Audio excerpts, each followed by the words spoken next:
Hey, welcome back to Score on Business. So it sounds like Satchel has done very well. Yeah. And, you know, when you have as many companies as you all do, not everybody's going to make it. It's hard to make it in business. Share a couple of lessons that people can learn from. That's right. I mean, these teams are trying to solve really big, difficult problems. That's part of the fun of it. That's why we get excited. That's why they leave their day job and try to do this. And with that, you're going to have some failure. So I think the two most common ways are they don't sort of enmesh their product into the workflows of their customers. Mm-hmm. So we had a company that did a great job. They had a product that they were selling to physician groups. And it worked really well kind of by itself, but it didn't integrate into their workflows, into the way they run their business clean enough or easy enough. It was sort of too hard to implement, and therefore they didn't get enough traction, enough sales, and it just didn't work. The other really common problem is that it's pretty hard. There's a lot of stress in launching a business with low pay or no pay, and you hit bumps in the road, and sometimes the teams fracture. And so often we'll see a team that they believe they're going to work well together. They really are excited about this, but then when they get into month 3, month 4, month 5, they start to infight and not get along, and then someone has to go get a job that pays, and they end up sort of not working out, the team dynamics. Yeah, they mean well, but you know, it gets pretty stressful. Yeah, it's just life, right? I mean, it's a hard process. It's more than life. I mean, for me, I spent a long time working for other companies, and I spent a long time being self-employed. What I feel like being an entrepreneur pushes you professionally more than anything else. There's no question. There's no way to hide. Right? I mean, in a big company, there's lots of people doing things that sort of help. In an entrepreneurial company, typically you're the chief salesman, chief engineer. You're also making the coffee and going to Costco and buying supplies, all as part of the job, which is hard. You know, I want to touch bases back to something that you were sharing earlier.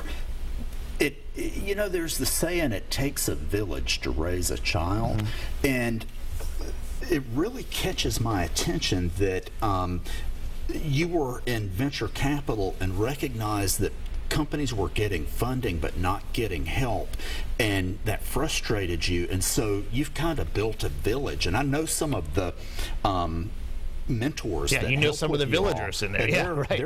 I mean, they're who I go to ask. So what is the success rate with regular venture capital, and then building the village? How has that helped? Yeah, so there's sort of two different aspects. If you're just an entrepreneur at your kitchen table that I normally work with, and you're not yet funded, your odds are about 1 in 500 that you'll be successful and have a viable business that generates wealth for you and makes a difference in the world. Once you get funded and you have either angel or venture funding, that dramatically goes to about 1 in 3. So there's a significant sort of hurdle in getting capital to get going.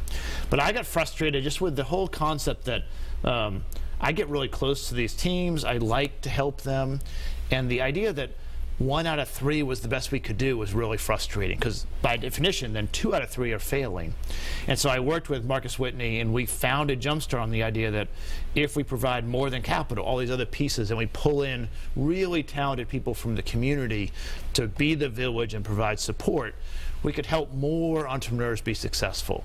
And it's early yet. We only have done 67 investments, so I'm not sure it's publishable, but we're at about 60% success rate now. So it made a meaningful difference, and it's because of that sort of to 2/3. Yeah, it's a much better system, and it sort of brings in experts that can provide the right advice at the right time to sort of move you forward. Well, we've only got a moment left, but I can tell you at Score, we have a hard time getting entrepreneurs to focus on selling and marketing and getting new customers. If you don't have customers, you don't have anything. You're not going to make it. And so one of the things we've built is a growth agency that helps them with that and really provides help, giving them leads, giving them a marketing plan, and sort of help. Now they have to close the deal, but we will feed them leads and get them going. That's awesome. Yeah, it's a good process. It's a lot of work still, but we're sort of giving you the scaffolding or framework to build on. thanks so much. Yeah, thanks for having me. Today. It's great. Okay, thank you. Ladies and gentlemen, that's it for this week, and we'll talk with you next week. Thanks for being on Score on Business.